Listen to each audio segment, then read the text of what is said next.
ಮಲೆನಾಡು ಅದ್ಯಾರೇ ಬಂದರೂ ಈ ಪ್ರಕೃತಿಯ ವೈಭವಕ್ಕೆ ಮನಸೋಲದವರಿಲ್ಲ. ಅದರಲ್ಲೂ ಈ ಮಳೆಗಾಲದಲ್ಲಿ ಈ ಮಲೆನಾಡಿನ ಒಂದು ಭಾಗವೇ ನಮ್ಮ ಹಸಿರು ಕಣಿವೆ ಸಕಲೇಶಪುರ.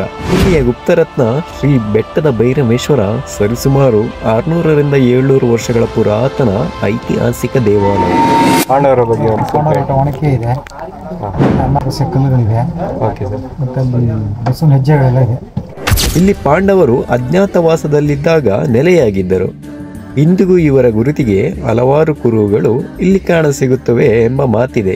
ನಾನು ಸಹ ಸಕಲೇಶಪುರ ಭಾಗದವನಾಗಿದ್ದು ಹಲವಾರು ಬಾರಿ ಈ ಸ್ಥಳಕ್ಕೆ ಭೇಟಿ ನೀಡಿದ್ದರೂ ಈ ವಿಷಯಗಳನ್ನು ಇದುವರೆಗೂ ಗಮನಿಸಿರಲಿಲ್ಲ. ಹಾಗೆ ಇಂದು ನನ್ನ ಪಯಣ ಪಾಂಡವರ ಗುರುತಿನ ಇತಿಹಾಸದ ಕಡೆಗೆ, ನಿಮಗೂ ಇತಿಹಾಸ ತೋರಿಸುವ ಎಡೆಗೆ. ಬೆಟ್ಟದ ಭೈರವೇಶ್ವರ ಇಂದು ನನ್ನ ಕಣ್ಗಳಲ್ಲಿ ನಿಮ್ಮ ಮುಂದೆ.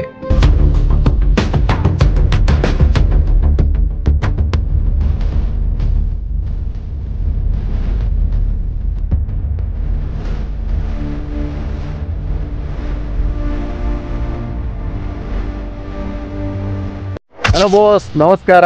ಎಲ್ಲರೂ ಹೇಗಿದ್ದೀರಾ? ಹೊಸದೊಂದು ವಿಡಿಯೋಗೆ ಸ್ವಾಗತ ಬಸ್ಸು. ನಾವಿವತ್ತು ಬಂದಿರುವಂಥದ್ದು ಸಕಲೇಶಪುರದ ಒಂದು ಫೇಮಸ್ ಟೂರಿಸಂ ಪ್ಲೇಸ್ಗಳಲ್ಲಿ ಒಂದಾದ, ಹಾಗೆ ಒಂದು ಪುರಾತನ ಇತಿಹಾಸವನ್ನು, ಅದರಲ್ಲೂ ಸರಿಸುಮಾರು 600ರಿಂದ 700 ವರ್ಷಗಳ ಇತಿಹಾಸ ಹೊಂದಿರುವಂತಹ, ಹಾಗೆ ತನ್ನೆಲ್ಲ ಒಡಲಿನಲ್ಲಿ ಪ್ರಕೃತಿ ಸೌಂದರ್ಯವನ್ನೇ ಒದ್ದುಕೊಂಡು ನೆಲೆ ನಿಂತಿರುವಂತಹ ಶ್ರೀ ಬೆಟ್ಟದ ಭೈರವೇಶ್ವರ ಸನ್ನಿಧಾನಕ್ಕೆ ನಾವಿವತ್ತು ಬಂದಿದ್ದೀವಿ. ಬಸ್ಸು ಈ ಒಂದು ಸ್ಥಳ ಇರುವುದು ಸಕಲೇಶಪುರ ತಾಲೂಕಿನ ಮೇಕನಗದ್ದೆ ಎಂಬ ಒಂದು ಪುಟ್ಟ ಗ್ರಾಮದಲ್ಲಿ. ಇವಾಗ ನಾನು ಈ ಒಂದು ಬೆಟ್ಟದ ಭೈರವೇಶ್ವರಕ್ಕೆ ಒಂದು ಮೆಟ್ಟಿಲಿನ ಮುಖಾಂತರ ಹಾದು ಹೋಗುವಂತಹ ಒಂದು ಸ್ಥಳದಲ್ಲಿ ಇದ್ದೀನಿ. ನೀವಿಲ್ಲಿ ಕಾಣ್ಬೋದು, ಇಲ್ಲೆಲ್ಲ ನಾವೆಲ್ಲಿ ನಡ್ಕೊಂಡು ಹೋಗ್ಲಿಕ್ಕೆ ಸಾಧ್ಯವಿಲ್ಲ. ಅಂದರೆ ಗಾಡಿಗಳು ಇದರ ಮುಂಭಾಗದ ಆವರಣಕ್ಕೆ ಹೋಗುವ ತನಕ ರಸ್ತೆಗಳು ಆರಾಮ್ಸೆ ಇದ್ದಾವೆ. ಈ ಒಂದು ಸ್ಥಳಕ್ಕೆ ನೀವೇನಾದರೂ ಬರಬೇಕಂದ್ರೆ ಬೆಂಗಳೂರಿಂದ ಸರಿಸುಮಾರು 255 ಕಿಲೋಮೀಟರ್ ಆಗುತ್ತೆ. ಹಾಗೆ ಮಂಗಳೂರಿಂದ 140 ಕಿಲೋಮೀಟರ್ ಆಗುತ್ತೆ. ಅದು ಸಕಲೇಶಪುರ ಭಾಗಕ್ಕೆ ಬರೋದಾದರೆ ಒಂದು 35 ಕಿಲೋಮೀಟರ್ ಆಗುತ್ತೆ. ಬನ್ನಿ ಈ ಒಂದು ದೇವಸ್ಥಾನಕ್ಕೆ ಸಾಗಿ ಈ ಒಂದು ದೇವಸ್ಥಾನ ಹೇಗಿದೆ ಅಂತ ನಿಮಗೆ ತೋರಿಸ್ತೀನಿ. ಇವಾಗ ನಾವು ಮೆಟ್ಟಿಲಿನ ಮುಖಾಂತರ ಹಾದು ಹೋಗ್ತಾ ಇದ್ದೀವಿ. ಇಲ್ಲಿಂದ ಸರಿಸುಮಾರು ಒಂದು ಹೆಚ್ಚಿಗೆ ಅಂದರೆ ಒಂದು 100 ಮೆಟ್ಲುಗಳು ಇರ್ಬೋದು. ನಾವು ಯಾವಾಗಲೂ ಬಂದ್ರೂ ಈ ಮೆಟ್ಟಿಲಿನ ಮುಖಾಂತರನೇ ಹಾದು ಹೋಗ್ತಾ ಇರೋದು. ಇದೊಂಥರ ನಮಗೆ ತುಂಬಾ ಖುಷಿ ಕೊಡುತ್ತೆ. ಮೆಟ್ಟಿಲುಗಳು ನೋಡಿ ತುಂಬಾ ನೀಟಾಗಿದ್ದಾವೆ, ಹಾಗೆ ಪ್ರಕೃತಿ ಸೌಂದರ್ಯದ ಮಧ್ಯೆ ಇದೆ. ಇದರಲ್ಲಿ ಹಾದು ಹೋಗೋದಕ್ಕಿಂತ ಖುಷಿ ಬೇರೆ ಏನಿದೆ ಹೇಳಿ ಅಲ್ವಾ? ಈ ಒಂದು ಪ್ರದೇಶಕ್ಕೆ ಮೊದಲೆಲ್ಲ ಸಕಲೇಶಪುರದ ಗುಪ್ತರತ್ನ ಅಂತಲೇ ಕರಿತಾ ಇದ್ರು. ಯಾಕೆ ಅಂದರೆ ಈ ಒಂದು ಸಕಲೇಶಪುರದ ಈ ಒಂದು ಐತಿಹಾಸಿಕ ಹಿನ್ನೆಲೆ ಉಳ್ಳ ದೇವಸ್ಥಾನ ಸರಿಸುಮಾರು ಭಾಗದವರಿಗೆ ಪರಿಚಯನೇ ಇರಲಿಲ್ಲ. ಈ ಒಂದು ಪ್ರದೇಶ ಏನಂದರೆ ಬೆಟ್ಟದ ಮೇಲಿದೆ, ಅಂದರೆ ಸುತ್ತಮುತ್ತಲೂ ಬೆಟ್ಟಗಳಿಂದ ಒಂದು ತುಂಬಿಕೊಂಡಿದೆ. ಜೇನುಕಲ್ಲು ಗುಡ್ಡ, ಹಾಗೆ ಪಾಂಡವ ಬೆಟ್ಟ, ಹಾಗೆ ಇದು ನಮ್ಮ ಎತ್ತಿನ ಭುಜ, ಇವೆಲ್ಲದರ ನಡುವೆ ಈ ಒಂದು ದೇವಸ್ಥಾನ ಪಾಂಡವ ಬೆಟ್ಟ ಎಂಬ ಸ್ಥಳದಲ್ಲಿ ನಿರ್ಮಿಸಲಾಗಿದೆ. ಹಂಗಾಗಿ ಈ ಒಂದು ಪ್ರದೇಶ ಬೆಟ್ಟದಲ್ಲಿ ಇರುವುದರಿಂದ ಅಷ್ಟೊಂದೇನು ಯಾರಿಗೂ ಇದರ ಪರಿಚಯ ಇರಲಿಲ್ಲ. ಸರಿಸುಮಾರು ಒಂದು 4ರಿಂದ 5 ವರ್ಷಗಳ ಹಿಂದೆ ಈ ಒಂದು ಸ್ಥಳದಲ್ಲಿ ಲವ್ ಮಾಕ್ಟೇಲ್ 2 ಎಂಬ ಸಿನಿಮಾ ಚಿತ್ರೀಕರಣಗೊಳ್ತು. ತದನಂತರ ಈ ಒಂದು ಸ್ಥಳ ಎಲ್ರಿಗೂ ಪರಿಚಿತವಾಯಿತು. ಈ ಪ್ರಕೃತಿ ಸೌಂದರ್ಯದ ನಡುವಿನಲ್ಲಿರುವಂತಹ ಈ ದೇವಸ್ಥಾನಕ್ಕೆ ಆಲ್ಮೋಸ್ಟ್ ಇವಾಗ ಜನಸಾಗರನೇ ಹರಿದು ಬರ್ತಾ ಇದೆ. ಅದರಲ್ಲೂ ವೀಕೆಂಡಲ್ಲಂತೂ ಇಲ್ಲಿ ಜನಗಳ ಜಾತ್ರೆ ಅಂತಲೇ ಹೇಳ್ಬೋದು. ನಾನು ಅವಾಗಲೇ ಹೇಳ್ದಂಗೆ ಈ ಒಂದು ಪ್ರದೇಶಕ್ಕೆ, ಈ ಒಂದು ಸನ್ನಿಧಾನಕ್ಕೆ ಸರಿಸುಮಾರು 600ರಿಂದ 700 ವರ್ಷಗಳ ಇತಿಹಾಸ ಇದೆ.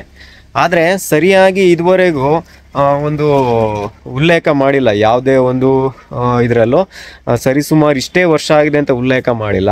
ಆದರೆ ಇಲ್ಲಿಯ ಒಂದು ಬಳಸಿರುವಂತಹ ಒಂದು ವಸ್ತುಗಳನ್ನೆಲ್ಲ ಪರಿಗಣನೆಗೆ ತೆಗೆದುಕೊಂಡು ಸರಿಸುಮಾರು 600ರಿಂದ 700 ವರ್ಷಗಳು ಆಗಿದೆ ಅಂತ ಇತಿಹಾಸ ತಜ್ಞರು ಅಂದಾಜು ಮಾಡಿದ್ದಾರೆ ಅಷ್ಟೇ. ಬಸ್ಸು ಸಾಕ್ತಾ ನಾವು ಇಲ್ಲಿ ಬೆಟ್ಟದ ಮೇಲ್ಗಡೆ ಬರ್ತಾನೆ ಇದ್ದೀವಿ. ಮಳೆ ಬೇರೆ ತುಂಬಾ ಜೋರಾಗಿ ಬರ್ತಾ ಇದೆ. ನೋಡೋಕ್ಕೆ 2 ಕಣ್ಣು ಸಾಲದು ಬೆಟ್ಟದ ಭೈರವೇಶ್ವರ. ಅದರಲ್ಲೂ ಮಳೆ ಬಂತು ಅಂದರೆ ಸ್ವರ್ಗ ಸ್ವರ್ಗ. ಮಳೆ ಶುರು ಆಗ್ಬಿಡ್ತು, ಹಂಗಾಗಿ ಮೊಬೈಲ್ ತೆಗಿಯಂಗಿಲ್ಲ, ಬಿಡಂಗಿಲ್ಲ, ಹಂಗಾಗ್ಬಿಡ್ತು.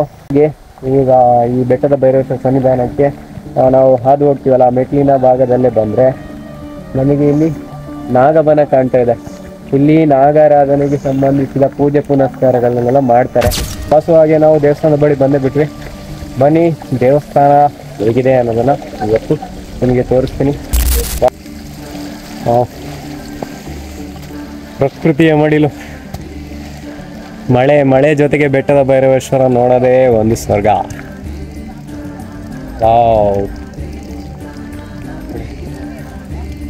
ನಿತ್ಕೊಳ್ಳಿ ಬಾಸು. ಇವ್ರಂತೂ ಕೈಗೆ ಸಿಗ್ತಾ ಇಲ್ಲ, ಹೆಲ್ಮೆಟ್ ಹಾಕೊಂಡು ಇವ್ರು ಗುರ್ತು ಸಿಗ್ತಾ ಇಲ್ಲ. ಆಕ್ಚುಲಿ ಇವರು ಕ್ರೇಜಿ ಸ್ಟಾರ್ ಪುನೀತ್ ಅವರು. ಮಳೆ ಬರ್ತಿದೆ ಹಂಗಾಗಿ ಬಸ್. ಮಳೆ ಬಿಡ್ರಿ, ಮಳೆ ಎಲ್ಲ ಮಲೆನಾಡಲ್ಲಿ ಮಾಮೂಲಿ. ಬನ್ನಿ ನೀವು ನೋಡಿ ಎಷ್ಟು ಚೆನ್ನಾಗಿದೆ ನೋಡಿ. ಸುತ್ತಲೂ ನೋಡಿ ಸುಂದರವಾದ ಬೆಟ್ಟ ಗುಡ್ಡಗಳಿಂದ ಈ ಒಂದು ಪ್ರದೇಶ ಆವರಿಸಲ್ಪಟ್ಟಿದೆ.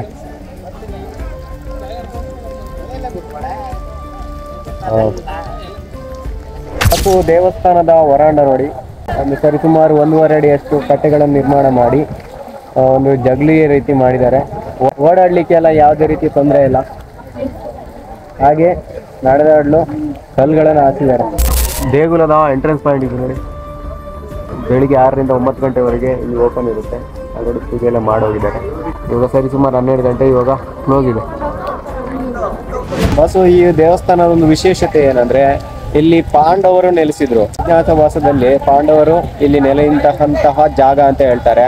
ಹಾಗೆ ನಮ್ಮ ಅಲ್ಲಿ ಹಿಂದೆ ಕಾಣ್ತಿದೆಯಲ್ಲ, ಇವಾಗ ಆಲ್ರೆಡಿ ಮಿಸ್ಟಲ್ಲಿ ಮುಳುಗೋಗಿದೆ. ಆ ಹಿಂದೆ ಕಾಣ್ತಿದೆಯಲ್ಲ ಅದೇ ಪಾಂಡವ ಬೆಟ್ಟ. ಈ ಒಂದು ಬೆಟ್ಟದಲ್ಲಿ ಪಾಂಡವರು ಅಜ್ಞಾತವಾಸದಲ್ಲಿದ್ದಾಗ ಬಂದು ನೆಲೆ ನಿಂತಿದ್ರು ಅಂತ ಹೇಳಲಾಗ್ತದೆ. ಹಾಗೆ ಈ ಪಾಂಡವರು ಅಜ್ಞಾತವಾಸದಲ್ಲಿ ಇದ್ದಾಗ ಕೆಲವೊಂದು ಪರಿಕರಗಳನ್ನು ಅವರು ಯೂಸ್ ಮಾಡಿರುವಂಥ ಪರಿಕರಗಳು ಈ ಒಂದು ಸ್ಥಳದಲ್ಲಿ ಇದೆ ಅಂತ ಹೇಳ್ತಿದ್ದಾರೆ. ನಾನು ಅವಾಗಿಂದ ಅದನ್ನೇ ಹುಡುಕ್ತಾ ಇದ್ದೀನಿ. ಈ ಸ್ಥಳೀಯರನ್ನು ಯಾರನ್ನಾದರೂ ಕೇಳಿ ವಿಚಾರಣೆ ಮಾಡಿ ಅದರ ಬಗ್ಗೆ ತಿಳ್ಕೊಳ್ಳೋಣ. ನನಗೂ ಅಷ್ಟಂತೂ ಗೊತ್ತಿಲ್ಲ. ನಾನು ಆಲ್ರೆಡಿ ಸಕಲೇಶ್ಪುರ ಭಾಗದನಾದರೂ ಇದುವರೆಗೆ ಅದ್ರ ಬಗ್ಗೆ ತಲೆ ಕೆಡಿಸ್ಕೊಂಡಿರಲಿಲ್ಲ. ಅದೇ ನಿಮಗೆ ಇವತ್ತು ತೋರಿಸೋಣ ಅಂತ ಅದು ಹುಡುಕಾಟದಲ್ಲಿದ್ದೀವಿ. ನಿಮ್ಮ ಹೆಸರು? ನಿಶಾಂತ್. ಪಾಂಡವರ ಬಗ್ಗೆ ಒಂದು ಪಾಂಡವರ ಒಣಕೆ ಇದೆ, ಮತ್ತೆ ಅನ್ನಪಸೆ ಕಲ್ಲುಗಳಿದೆ, ಓಕೆ ಸರ್. ಮತ್ತೆ ಅಲ್ಲಿ ಬಸವನ ಹೆಜ್ಜೆಗಳೆಲ್ಲ ಇದೆ. Okay sir. ಎಲ್ಲಿ ಸರ್? ಅಲ್ಲ ಬೆಟ್ಟದ ಕಾಣ್ತಿದೆಯಲ್ಲ, ಬೆಟ್ಟದ ಹತ್ರ ಅಲ್ಲೆಲ್ಲ ಹೋದ್ರೆ ಕುರುಹುಗಳು ನಮಗೆ ಕಾಣಸಿಗ್ತವೆ. ಈಗ ಬಿಡ್ತಾ ಇಲ್ಲ, ಫಾರೆಸ್ಟ್ ರಿಸರ್ವ್ ಮಾಡಿದ್ರೆ ಬಿಡ್ತಾ ಇಲ್ಲ. ಸೆಕ್ಷನ್ 4 ಆಗಿದೆ. ನಾವು ಕೂಡ ಇಲ್ಲೇ ಆನ್ಮಾಡ್ ಭಾಗದವ್ರೆ. ನಮಗೂ ನಾನು ನೋಡಿಲ್ಲ, ಅದಕ್ಕೆ ಕೇಳ್ತಿರೋದು. ಇಲ್ಲೇ ಇಲಾಖೆ ಇದ್ದಾರಲ್ಲ, ಅದೇ ಕೇಳಿದೆ ನಾನು. ಅವ್ರು ಬಿಡ್ತಾ ಇಲ್ಲ ಅಂದ್ರು. ಹೌದು, ಥ್ಯಾಂಕ್ ಯು ಸರ್. ಬಾಸು, ಪಾಂಡವರಿಗೆ ಸಂಬಂಧಿಸಿದಂತ ಅವರು ವಾಸ ಮಾಡ್ತಾ ಇದ್ದಂತಹ ಕುರುಹುಗಳು ಇಲ್ಲೇ ಒಂದು ಪಾಂಡವರ ಬೆಟ್ಟ ಅಂತ ಇಲ್ಲಿ ಮೇಲ್ಗಡೆ ಕಾಣ್ಬೋದು ನಾವು. ಇಲ್ಲಿ ನನ್ನ ಹಿಂದ್ಗಡೆ ಬ್ಯಾಕ್ ಸೈಡು ನಾನು ಅವಾಗಲೇ ತೋರಿಸಿದ್ನಲ್ಲ ದೇವಸ್ಥಾನದ ಹತ್ರ, ಇಲ್ಲಿ ಬ್ಯಾಕ್ ಸೈಡು ಇಲ್ಲಿ ಕಾಣಕ್ಕೆ ಸಿಗುತ್ತೆ ಅಂತ ಹೇಳ್ತಾರೆ. ಈಗ ಸ್ಥಳೀಯ ಮಟ್ಟದಲ್ಲಿ ನಮಗೆ ಒಬ್ಬರು ಮಾಹಿತಿಗಳನ್ನು ತಿಳಿಸ್ಕೊಟ್ರು. ಬೆಟ್ಟಕ್ಕೆ ಹೋದರೆ ಅಲ್ಲಿಯ ಕುರುಹುಗಳು ನಮಗೆ ಕಾಣಸಿಗ್ತವೆ ಅಂತ. ಆದರೆ ಇವಾಗ ಫಾರೆಸ್ಟ್ನ ಒಂದು ವತಿಯಿಂದ ಈ ಒಂದು ಪ್ರದೇಶಕ್ಕೆ ನಿರ್ಬಂಧ ಹೇರಲಾಗಿದೆ. ಇಲ್ಲಿಗೆ ಯಾರಿಗೂ ಪ್ರವೇಶ ನೀಡ್ತಾ ಇಲ್ಲ. ಹಂಗಾಗಿ ಈ ಒಂದು ಕುರುಹುಗಳನ್ನು ನಾನು ನಿಮಗೆ ತೋರಿಸ್ಲಿಕ್ಕೆ ಆಗ್ತಾ ಇಲ್ಲ. ಬೇಜಾರಿನ ಸಂಗತಿ. ಇವಾಗ ಈ ಕುರುಹುಗಳನ್ನೆಲ್ಲ ನಿಮಗೆ ತೋರಿಸಿ ಒಂದು ಈ ವಿಚಾರಗಳನ್ನು ಸರಿಯಾಗಿ ನಾನು ಸಹ ತಿಳ್ಕೊಂಡು ಬರಬೇಕು ಅಂತ ಹೊರಟಿದ್ದೆ. ಒಂದೊಂದು ದಿವಸ ಏನಾದರೂ ಈ ಒಂದು ಪ್ರದೇಶಕ್ಕೆ ಪ್ರವೇಶವನ್ನು ನೀಡಿದರೆ ಖಂಡಿತವಾಗ್ಲೂ ಹೋಗಿ ತೋರಿಸುವ ಒಂದು ಪ್ರಯತ್ನ ಮಾಡ್ತೀವಿ. ಬೆಟ್ಟದ ಭೈರವೇಶ್ವರ ಒಂದು ನಮ್ಮ ಸಕಲೇಶ್ಪುರದ ಟೂರಿಸಂ ಪ್ಲೇಸ್ನಲ್ಲಿ ಅತಿ ಹೆಚ್ಚು ರೀಲ್ಸ್ಗಳನ್ನು ಮಾಡುವ ಒಂದು ಪ್ರದೇಶ ಅಂತಲೂ ಹೇಳ್ಬೋದು. ಎಷ್ಟು ಜನ, ಇವತ್ತು ವೀಕೆಂಡ್ ಬೇರೆ, ತುಂಬಾ ಜನ ಬಂದಿದ್ದಾರೆ.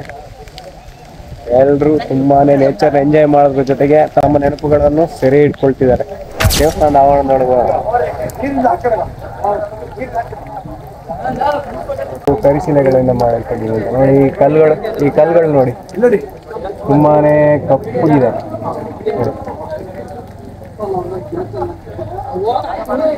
ಇದು ಮಲೆನಾಡು ಭಾಗದಲ್ಲೇ ಸಿಗುವಂತಹ ಕರಿ ಕಲ್ಲುಗಳನ್ನು ಬಳಸಿ ಮಾಡಲಾಗಿದೆ. ಎಲ್ಲ ಪ್ಲಾಸ್ಟರ್ ಎಲ್ಲ ಮಾಡಿದ್ದಾರೆ ಸೇಫ್ಟಿ ಪ್ರಿಕಾಷನ್ಗೋಸ್ಕರ. ಹಳೆಯ ಕಿಟಕಿಗಳು ನೋಡಿ. ನಾನು ಯಾಕೆ ಇಲ್ಲಿ ಸರಿಯಾಗಿ ವಿಸ್ತರಣೆ ಮಾಡಿ ಲಾಗ್ ಮಾಡಲಿಲ್ಲ ಅಂದರೆ ಇದೇ ಕಾರಣಕ್ಕೆ. ನೋಡಿ, ಜಾತ್ರೆ ಜನಜಂಗುಳಿ ಇಲ್ಲಿ ನಡೀತಾ ಇದೆ. ಯಾರ ವಾಯ್ಸು ಯಾರಿಗೂ ಸರಿಯಾಗಿ ಕೇಳಿಸಲ್ಲ.